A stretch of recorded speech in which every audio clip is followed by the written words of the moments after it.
Well, let's get started. Good afternoon, everyone. My name is Kevin Shao, and I am the president of the William F. Buckley Jr. program at Yale.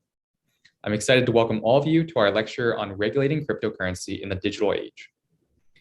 Since its creation in 2009, Bitcoin and digital currencies like it have exploded in popularity and have ushered in a new way of thinking about property, finance, and the internet. Everyday creators have innovated to deploy blockchain in their own work, and major companies from Walmart to Meta have moved to launch their own cryptocurrencies and non-fungible tokens. This action has drawn significant attention from both private and public sector leaders. Tesla CEO Elon Musk has pushed for widespread adoption of Dogecoin, and New York City Mayor Eric Adams has elected to convert his first paycheck to Bitcoin and Ether. Nevertheless, as of this morning's trading, Bitcoin has plummeted almost 50% from its all-time high last November. And just this afternoon, Bloomberg Businessweek has reported that the Securities and Exchange Commission is investigating whether crypto lenders Celsius, Voyager, and Gemini's offerings should be registered as securities. Such regulatory pressures have led analysts to predict a quote-unquote crypto winter, as countries around the world move to regulate or even ban outright the use and mining of cryptocurrencies. Now, as retail and institutional investors alike rush to better understand cryptocurrency's political future, we're fortunate to have with us today a former leader of the SEC, who has directed the United States government's regulation of digital assets. Before that, I'd like to say a few words about the Buckley program. The William F. Buckley Jr. program is an organization dedicated to promoting intellectual diversity and open political discussion at Yale. We have hosted lectures, dinner seminars, firing line debates, and an annual conference every year since 2010. Our over 350 Buckley Fellows have a wide range of political beliefs, but they all stand united against the formation of a liberal-only echo chamber on campus. By providing Yale students with a forum to engage meaningfully with serious conservative thought, the Buckley program has become an institution on Yale's campus and a symbol for a more open and more representative political atmosphere. Especially at a university whose mission is the cultivation and creation of new knowledge, Buckley Fellows believe that all perspectives must be heard and examined in good faith. You can learn more about the program and how to become a fellow on our website, buckleyprogram.com. Now it is my great pleasure to introduce our guest for today's discussion. Jay Clayton served as the chairman of the U.S. Securities and Exchange Commission from 2017 to 2020, and is now senior policy advisor and of counsel to Sullivan and Cromwell. During his tenure at the SEC, he returned over $15 billion to harmed investors through enforcement actions, guided markets through the COVID-19 pandemic, and of note to our discussion today, brought 57 cases involving initial coin offerings, blockchain or distributed ledger technology, and digital assets. We'll first hear from Jay about his views on the long-term viability of digital currencies, current proposals to regulate them, and tokenization generally. And then we'll move on to questions from myself and the audience. For those following along on Zoom, you can submit questions at any point during today's event using the Q&A feature located on the bottom right of your Zoom window. With that, please join me in welcoming Jay Clayton virtually to Yale and to the Buckley program. Jay, the floor is all yours. Thank you, Kevin. And it's nice to be with you. And let me start by saying that when you reached out to me, I took a look at the Buckley program and its commitment to open discussion, debate, analysis. And that's a fundamental, in fact, the driving reason why I elected to join you today. I think it's terrific. And issues like this, regulation of new developments in the marketplace, is exactly the kind of thing that should be discussed openly and candidly. So with that as background, thank you for having me. And what I'd like to do is frame the issues of the day in the way I look at them.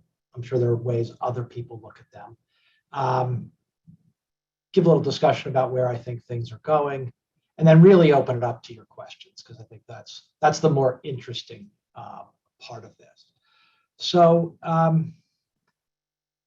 what is fascinating today is tokenization and the tokenization of ownership rights and obligations.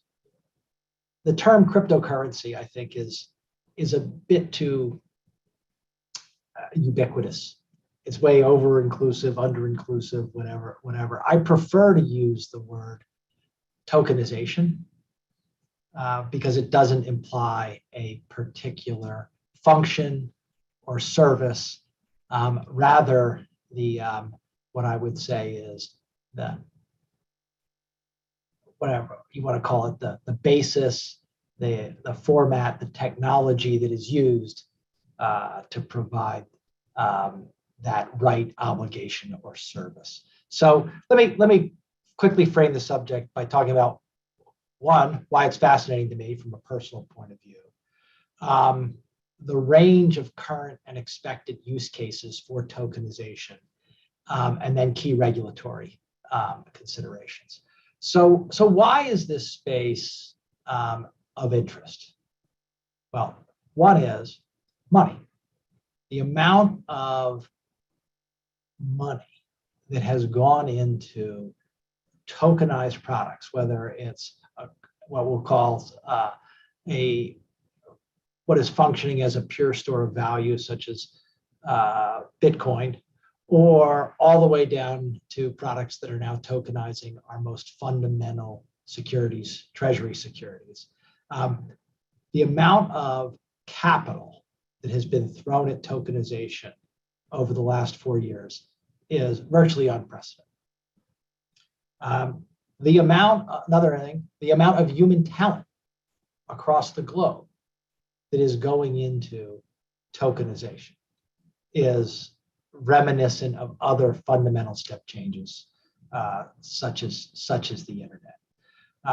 So you have all of this money, all of this human talent looking at tokenization. What else do you have? If you take Bitcoin, which you mentioned, the transaction volume, the scalability of this technology, and the broad acceptance is something remarkable. Billions of dollars of transactions, hundreds of thousands of transactions a day going on across a global network, where, and we're going to get to regulation, grown up largely unregulated, but where it engendered a great deal of trust. Pretty remarkable that the number of people who are, whether you think the price of Bitcoin today is much higher than it will be 5 years from now, or much lower than it will be 5 years from now, the number of people who are confident that they can transact in and out of it without regulatory oversight is pretty remarkable, which must mean they're confident in the technology. So let me also make a couple of notes. I just said that whether it's 5 years from now going to be viewed as too high today, or 5 years from now going to be viewed as too low today, I'm not an investor in cryptocurrencies, nor have I ever been. I personally am a big believer that the technology that underlines Bitcoin, and as the technology develops, it will add a tremendous amount of efficiency to financial and other processes. So with that as sort of, why is it fascinating? I like to look at, when you're talking about regulation, the use cases for what I'll refer to as tokenized products. You can refer to as cryptocurrencies. So you have a use case all the way at the end, all the way at one end of the spectrum, which again, we'll use Bitcoin. Not directly tied to an incumbent financial system, largely now accepted not as a form of payment, but as a private store of value held across a network. Okay, that's one function. Let's just call it store of value, and we'll come back to that.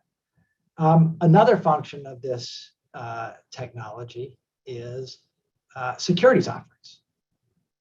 Can you put what is generally viewed as the rights embodied in a stock or a bond into a token? Well, of course you can. And people did that. And we had an ICO craze where people were raising money for projects, offering tokens, and they were offering securities. And so that's another use case for tokenization.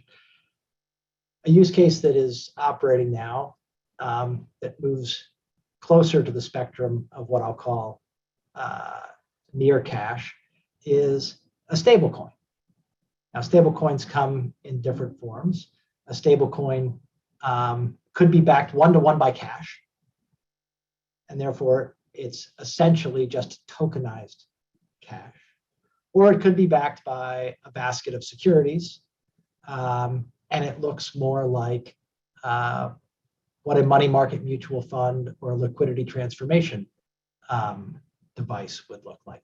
To the extent it's cash or very near cash, backed by cash or backed by treasuries, it largely functions or can largely function as those elements function in our financial ecosystem today, facilitating payments, facilitating credit, allowing for settlement, allowing for intraday funding.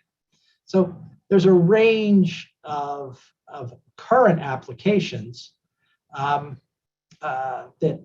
tokens can have. How do we then look at regulation? I have long been of the view that you take those various functions, those various services across this, across tokenization, and you say, how similar are they, or how do they map to traditional functions and rights? And so if it's acting as a security, you're regulated as a security. If it's acting as what looks like a money market mutual fund, you regulate it like a money market mutual fund. If it's acting like cash, well, let's regulate it like we regulate the storing and circulation of cash, or all the way to Bitcoin, which has for a long time largely been viewed as a store of value and therefore regulated like a commodity. So map to the function that it's performing, or take the function it's performing and map to the traditional way of regulation. Now, talking about regulation and regulation in the financial sector, I think an unfortunate thing happened with crypto. If you look at our financial sector, the default is, if you're providing a financial service, if you're providing a financial product, if you're engaged in financial transactions, you are regulated. It's hard to find a traditional financial service or transaction that is not regulated by at least one regulator, domestically or foreign. For some reason, as crypto began to emerge, people thought the default was, well, it's crypto, it's new, it's not regulated. Let's see if we can avoid financial regulation. They weren't thinking, okay, I'm providing a financial service or product. The default is regulation. How do I comply with regulation? It was a mindset developed that I believe has led us to large part where we are today, in that there is the disconnect between financial regulators and certain members of the crypto community, where financial regulators are of the perspective that if you're providing a financial good or service, there's likely at least one or more financial regulators who have jurisdiction over that. And a crypto community whose view was, if it's crypto, the default is it's outside of financial regulation unless you can articulate a good reason for it being there. I'm just saying that's a mindset difference that has led to much of the tension that we see today played out in the press. So, Kevin, with that, why don't we go to questions? Because I'm guessing that will elicit some interesting discussion. Great, thank you for that. Just a reminder to our audience members, you can submit questions using the bottom right of your Zoom window. But to start us off, I know you touched on this a little bit in your opening remarks. What areas of the tokenization space, to use that term, today fall under the SEC's purview? What areas fall under the purview of other financial regulatory agencies? And do certain tokenized products present difficulties for determining regulatory oversight?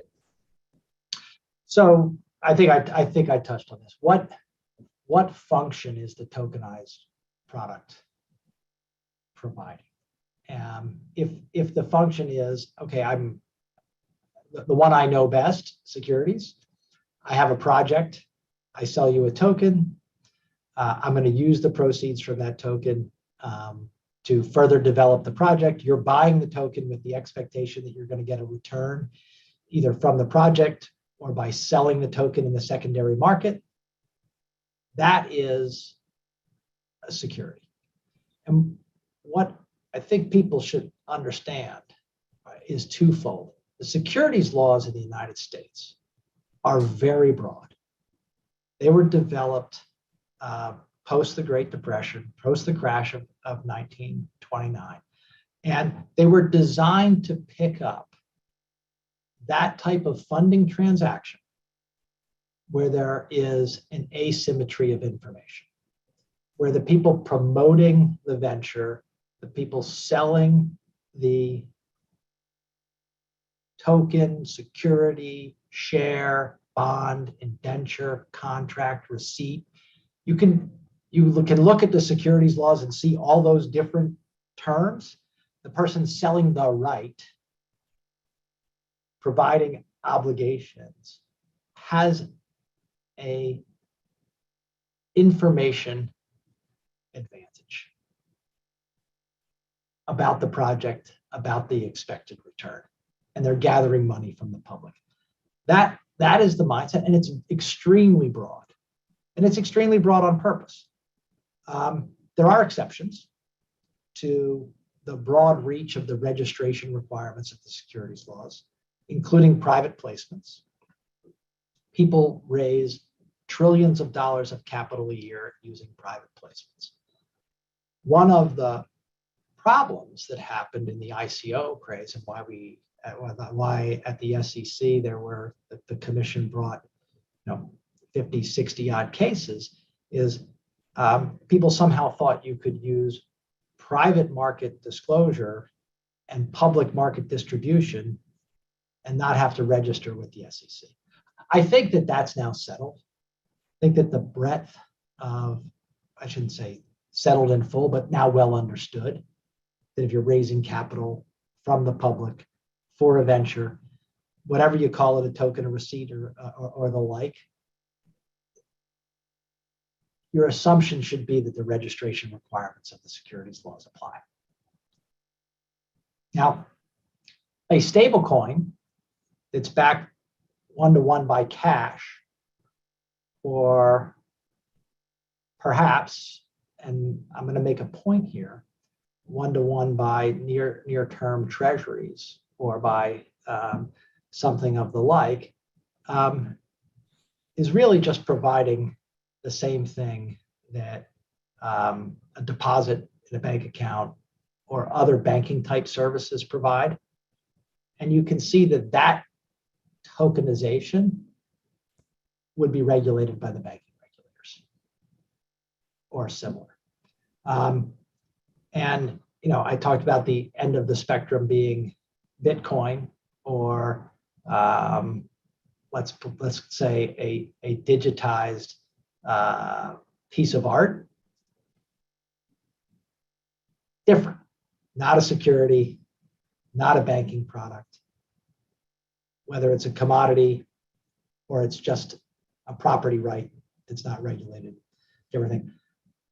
What we do need, and when I was in government, we were working on, and I think the current group is also working on this, is coordination across those different areas as a product bumps up against lines so that people can understand which regulator they should come to see. I think we're going to see this come to the fore in the stablecoin space.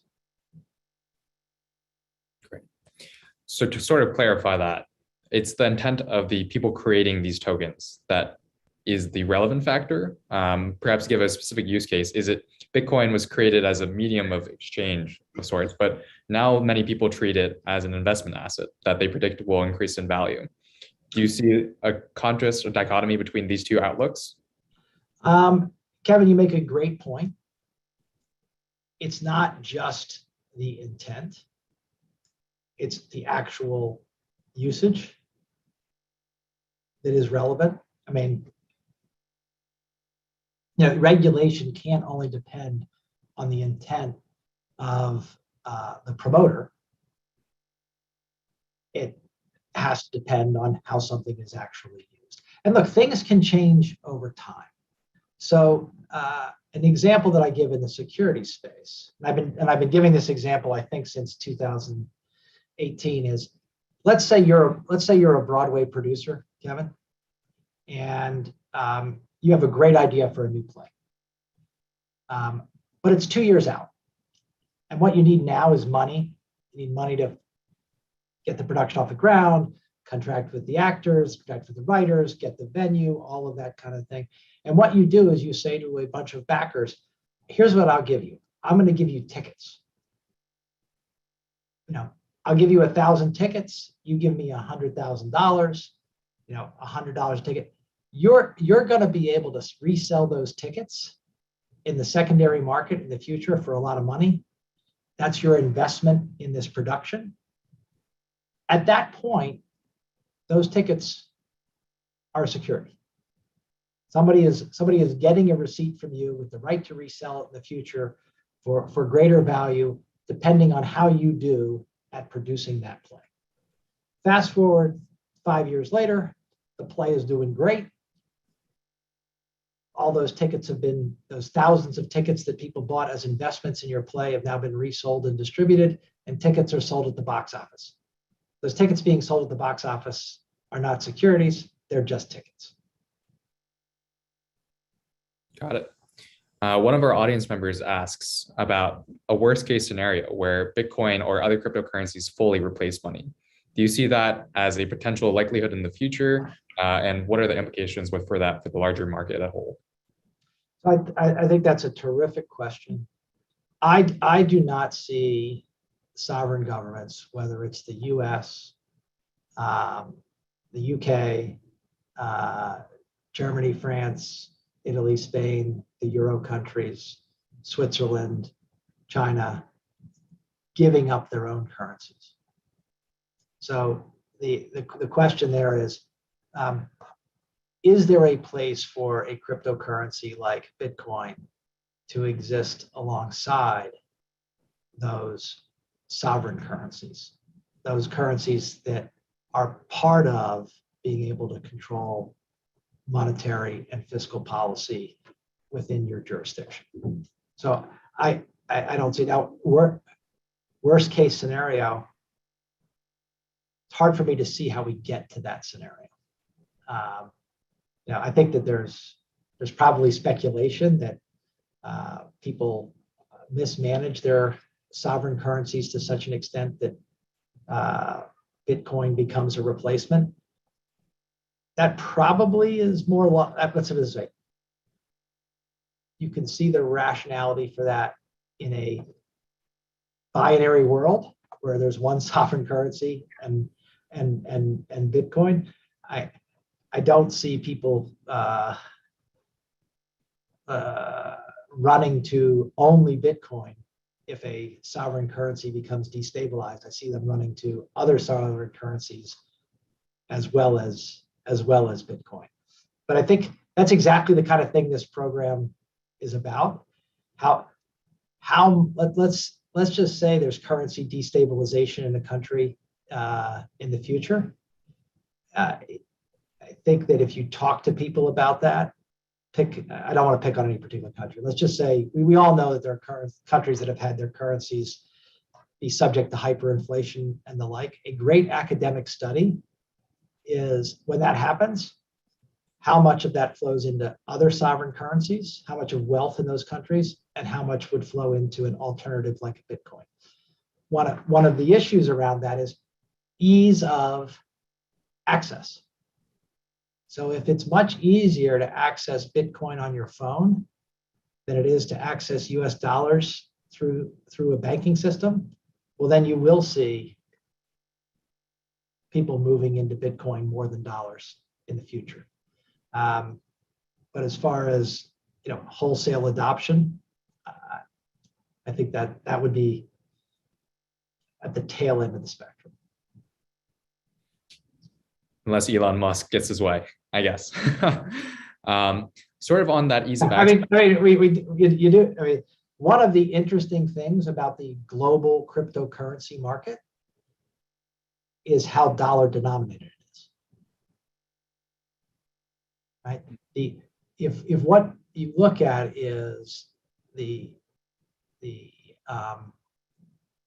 store of value used to purchase cryptocurrency, it's largely US dollar denominated stablecoins. So you see that the confidence in the dollar holds in the interaction between cryptocurrencies and sovereign currencies. So it's just an interesting piece of information. Given that dominance, do you think the US should issue its own digital currency? Do you see CBDCs, central bank digital currencies, as kind of taking over in this space? So the question there, when people say CBDC, what do they mean? Do they mean, should the Fed establish Fed operated and owned bank accounts where retail banking customers can have a bank account with the Fed and have a sort of tokenized representation of their deposits with the Fed and use that CBDC in that way? Or, which is one element, and I'm not sure that makes sense. The Fed has always had institutions between it and the general public in terms of currency issuance, monetary policy, and the like. Our banking system is a reserve-based banking system, operates that way. So I see that as a heavy lift. I also see it as a heavy lift technologically. It's a great deal of technology that would need to be licensed, owned, operated, overseen by the Fed in order to do that, which today is largely housed with private banking institutions across the country.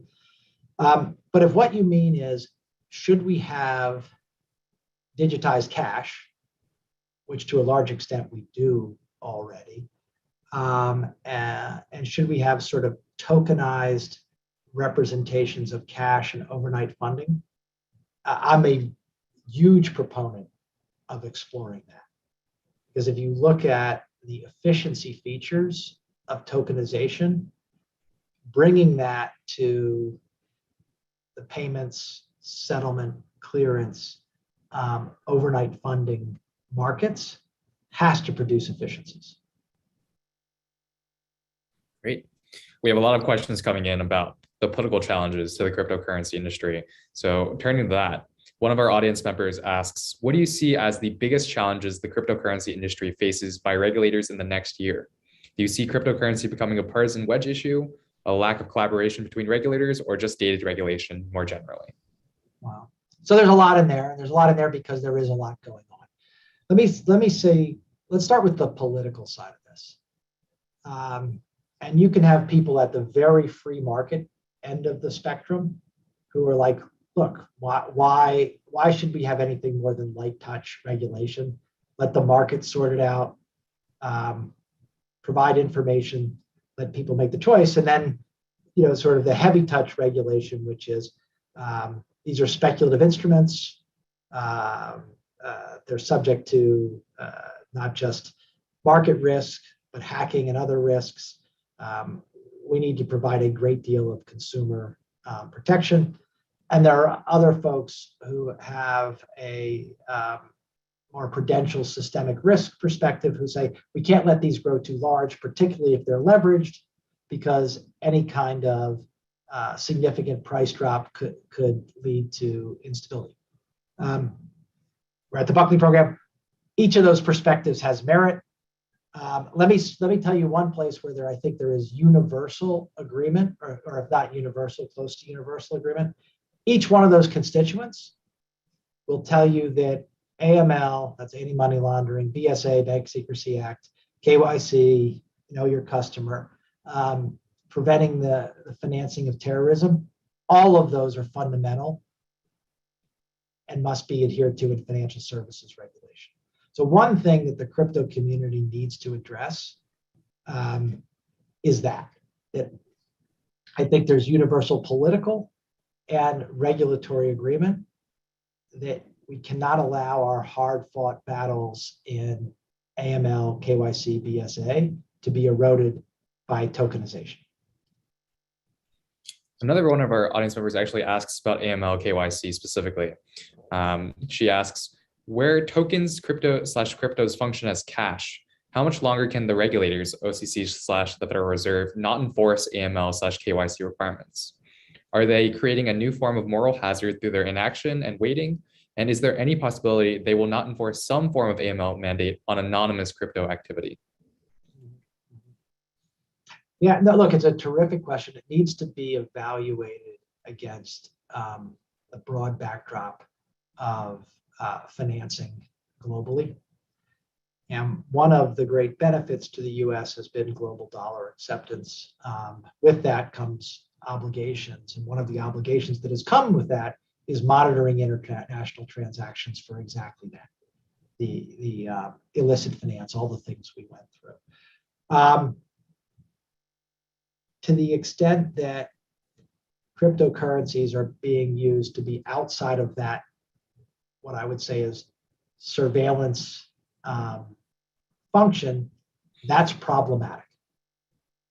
And I do believe that not just the US government, but other governments should be clear that that's not going to be allowed to happen. I will say that I believe that if you do go to tokenized cash, digital cash, tokenized short-term funding, in many ways eliminating other means of value storage and value transfer, there's the possibility to enhance AML, KYC, and BSA. Well, so that's that is a possibility, and one that you'd like to see international cooperation around. Do you see many countries following China, and banning cryptocurrencies?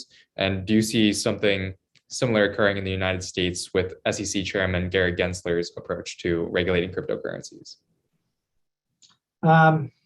It is interesting on many levels. I don't know why China, I can speculate, but I do think that there are different perspectives on financial regulation in different countries.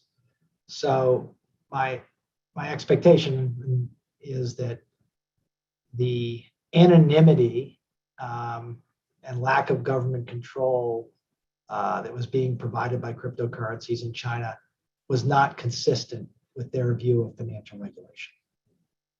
And so in order to have the monitoring and control that they expect to have over their financial system, particularly payments and funding, they felt it was appropriate to ban cryptocurrencies. I doesn't sound, and maybe I'm wrong, doesn't sound like it was motivated by consumer protection. I think that the SEC very much has an investor protection, consumer protection perspective on the rate. So they're coming at it from different angles. I see room in the investor protection, consumer protection regulatory scheme for cryptocurrencies to continue to exist, provided they're compliant with regulation.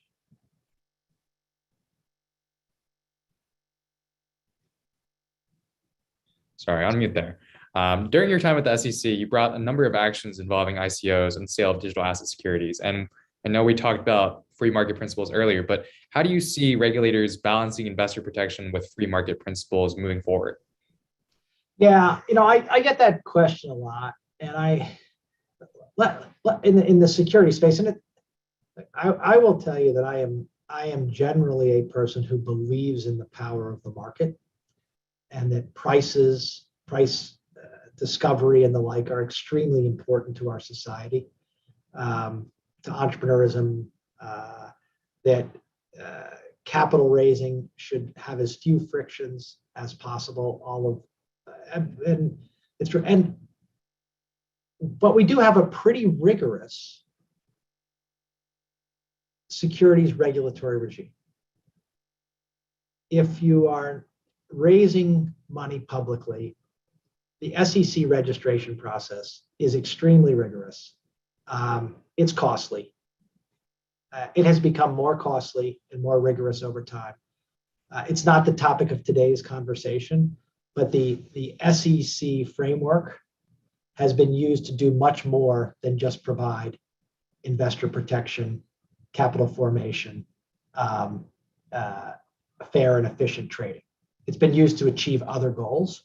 That makes it more costly. Now, maybe as a society, we've decided that makes sense, but let's recognize that has been going on. So it is a costly system. The private market system is costly in another way. It's limited to certain buyers. We do not, as an ordinary course matter, let the general public participate in the private raising of capital. Or if we do, it's to a limited extent. So the cost there is really access. Institutions, wealthy individuals, and now people who demonstrate sophistication can participate in that market. With those costs and limitations, it's still the best system in the world. You have 4.4% of the world population living in the United States. You have somewhere between a third and half of the capital raised in the world raised here. So it works.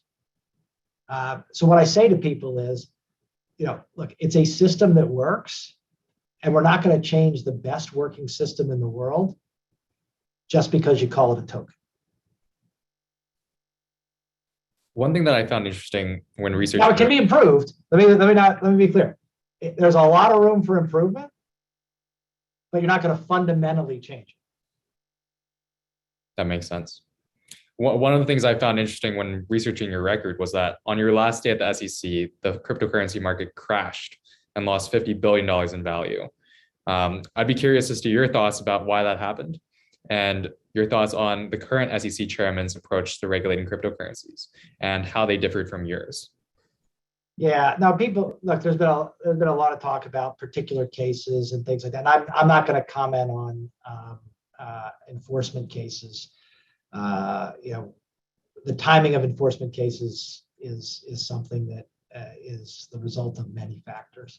I think if you look at the amount of money that is continuing to go into what we talked about at the beginning, tokenization, and you look at the fact that I believe, doesn't matter what I believe individually, the commission when I was there believed, seems the commission continues to believe that securities offerings in the form of tokens should be regulated, that not just securities offerings in the way you think about it, but a replacement for mutual funds that is tokenized should be regulated. Lending products that are securities mapping to, like we talked about before, bonds or investment contracts, that they should be regulated. That is accepted. Sorry, my screen went dark. Give me a second.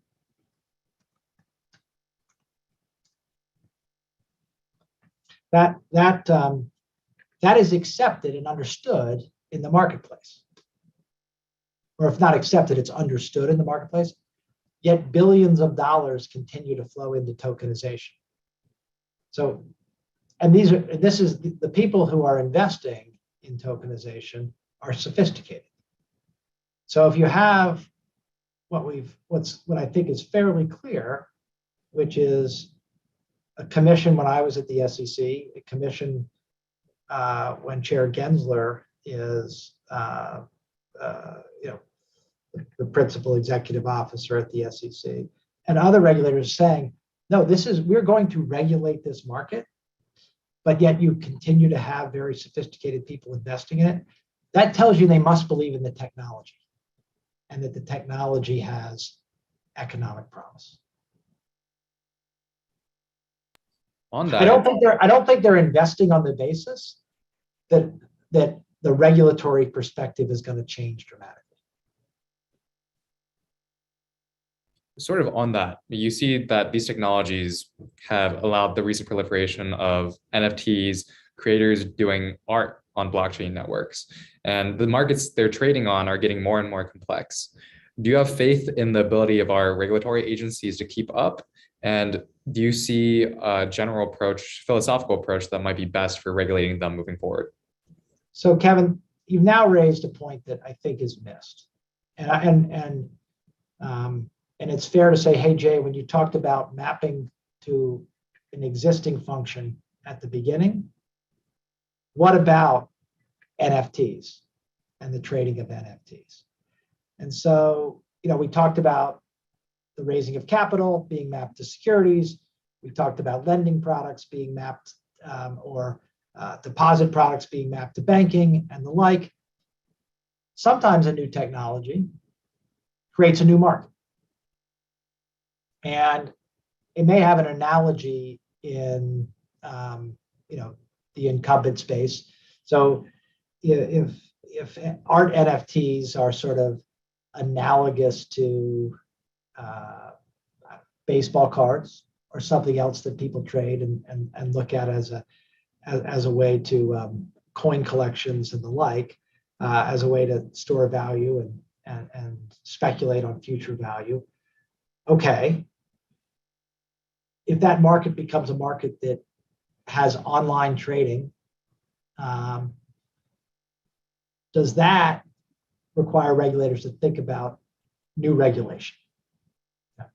Let's say it's not. Let's just say that it's not a security in the way it's structured, an NFT, but it trades on an online platform. What we know about trading platforms is, unlike bilateral exchange in what I would call the analog world as opposed to the digital world, they are susceptible to manipulation and things like spoofing and the like. And so let's just say that there's something that is traded on a platform like that, platform that is analogous to the way securities trade, but it's not a security. A question for regulators is, should we regulate that activity or not? And I think different jurisdictions have approached that in different ways in the past. Tickets being one. How can tickets be traded in some markets and not others, in some jurisdictions and not others? The resale ticket market in Europe is different from the resale ticket market in the United States. On that, we also see a sort of broadening of the market to the metaverse. And I'd like to ask just your general thoughts on that. I know a lot of my friends have been sending me articles about people buying land in the metaverse, kind of creating a virtual real estate market, and more complex, possibly out of the box sort of assets being acquired using blockchain technologies. Do you see these as having analogs in the modern world, and how should regulators approach them in their own day-to-day activities? Yeah, I have to say I've been thinking about it, and developing analogs is easier or harder depending on the function. And I am not a person who is familiar with the metaverse. So take what I say with a great deal of skepticism, but you can see people. Let me give you an example. In the metaverse, you're gambling. Do we regulate that like we regulate gambling on sports or not? So you can draw an analogy there. But it does become more difficult, right?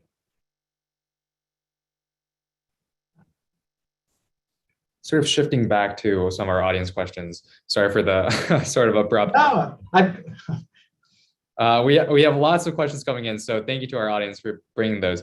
One of our attendees asks, with so many independent cryptocurrencies available and supply and demand uncertainties for each, is it even possible to assess these assets' risk? As such, isn't it more like a security than a currency? And shouldn't regulators approach it as such? Yeah, look, I think the first part of that question is correct. If the function of the particular token is no more than providing a potential payment or store of value, how many of those do you need? Is it really value? I mean, very valid question, right?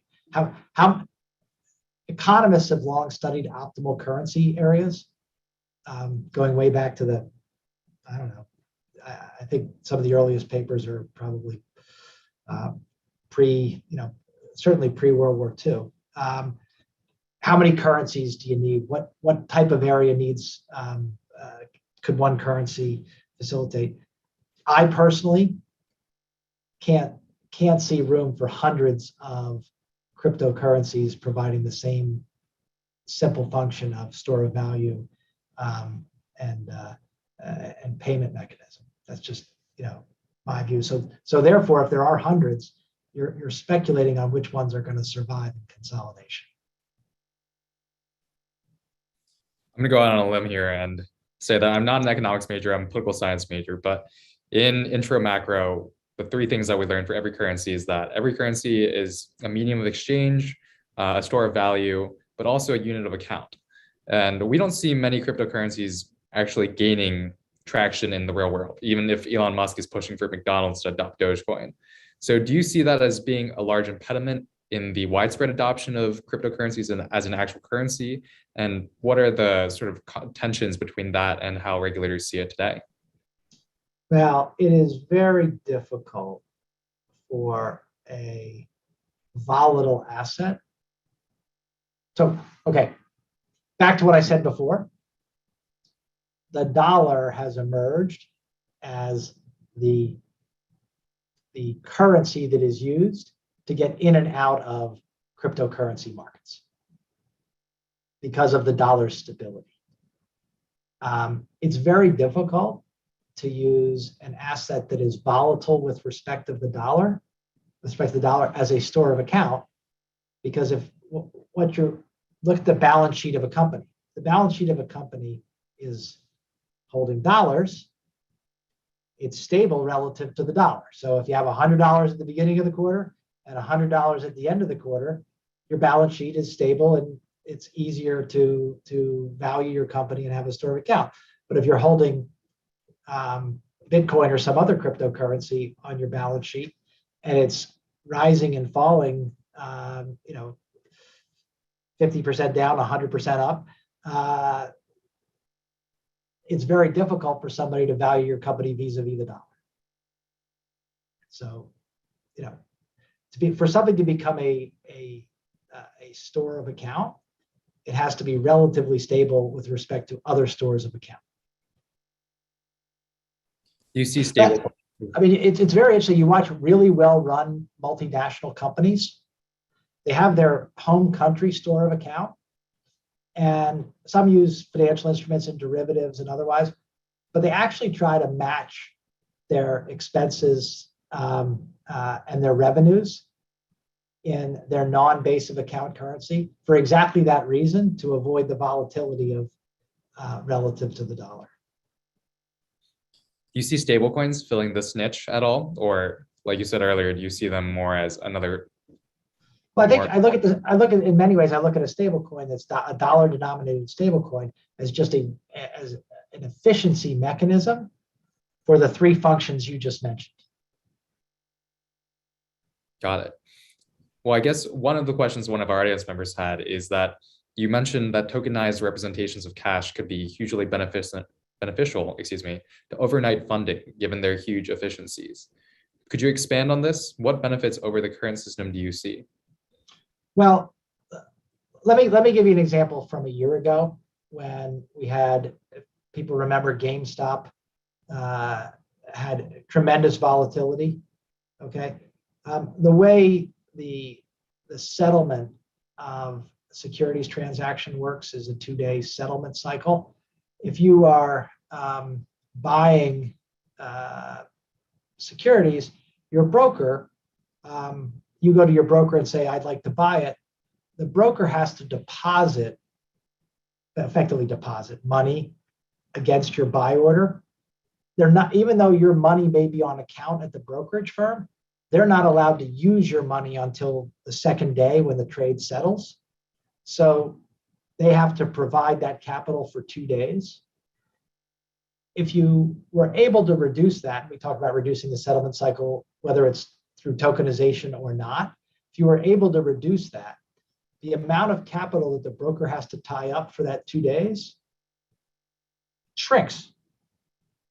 Think about that across all types of that. That's just one form of funding that goes on in our securities and other markets. The broker is funding your transaction for that period of time. That happens across our financial system. The more you can shrink that, the more efficiency you add. That's just one element. And I'm a believer that having compatible protocols, think about it as just things that easily talk to each other, using tokenization would allow us to shorten those settlement cycles, reduce frictions, across domestic and global financial markets. I kind of see liquidity pools as one of these mechanisms by which users can pool their assets and provide asset liquidity. How should regulators approach the regulation of liquidity pools, decentralized exchanges, and automated market makers? Again, I think that you map to existing. Some of them don't map perfectly, but let me put it this way, people entering this space should recognize that whatever they're doing, there is probably something that is of most acute concern to regulators. With liquidity pools, to the extent I understand your question, it's really how much leverage is being added to the system, right? I mean, are you creating an ability to borrow that far exceeds what we have decided would be prudent for different types of assets? And if you are, I think we should all hope that regulators are actually going to come in. Because if you look at anything that has caused great financial problems over the years, it is widespread new forms of leverage. And virtually every prudential financial regulator around the globe knows that if they know their economic history.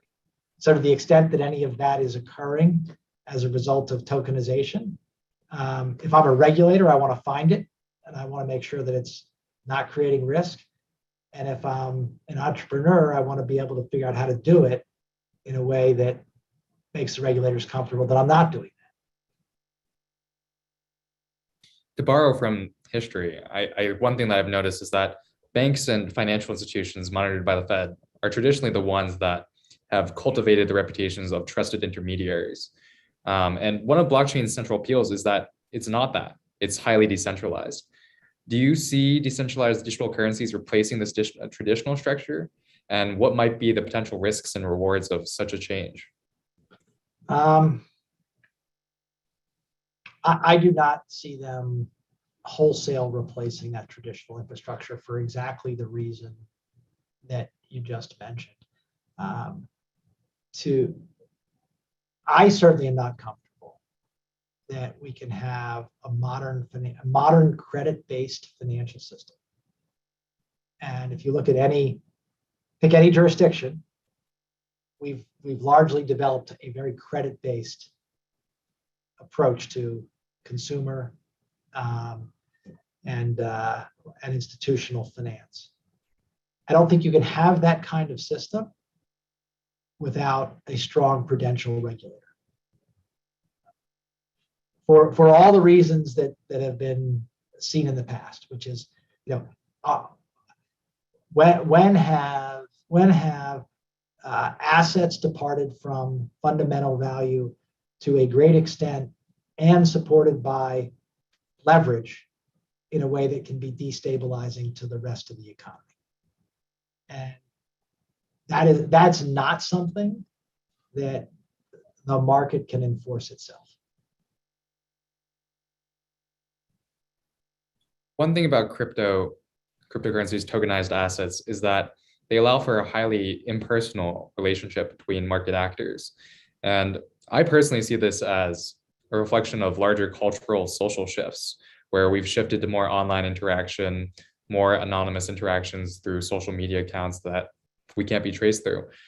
Do you see this as a worrying phenomenon and something that regulators should take steps to scale back? Or is this an encouraging development for increasing the speed and efficiency of our economy? I think it can be both.